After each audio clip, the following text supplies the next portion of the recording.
നടൻ ഷൈൻ ടോം ചാക്കോയുടെ പിതാവ് CP ചാക്കോയുടെ മൃതദേഹം സംസ്കരിച്ചു. ധർമ്മപുരിയിൽ നടന്ന വാഹനാപകടത്തിലായിരുന്നു മരണം. ഷൈൻ ടോമിനും കുടുംബത്തിനും ആശ്വാസവാക്കുകളുമായി ചലച്ചിത്ര മേഖലയിൽ നിന്നും നിരവധി പേരാണ് എത്തിയത്.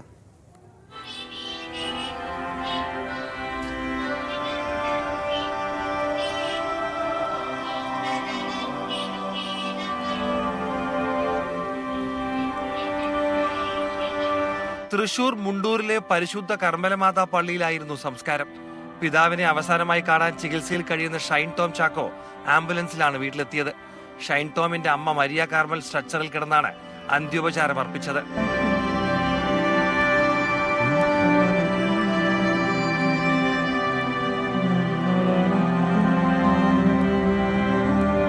ഷൈൻ ടോമിനും കുടുംബത്തിനും ആശ്വാസവാക്കുകളുമായി ചലച്ചിത്ര, സാമൂഹിക, സാംസ്കാരിക മേഖലയിൽ നിന്നും നിരവധി പേരെത്തി. സംവിധായകൻ കമൽ, ടൊവിനോ തോമസ്, നടൻ സൗബിൻ ഷാഹിർ, സാന്ദ്ര തോമസ്, ഒമർ ലുലു, TG രവി, ടിനി ടോം, അൻസിബ തുടങ്ങിയവർ ആദരാഞ്ജലികൾ അർപ്പിച്ചു. ഷൈൻ ടോമിനും കുടുംബാംഗങ്ങൾക്കും തൃശൂരിലെ സ്വകാര്യ ആശുപത്രിയിൽ ചികിത്സ തുടരും. കൈക്ക് പരിക്കേറ്റ ഷൈൻ ടോമിനുള്ള ശസ്ത്രക്രിയ ഉടൻ നടത്തും.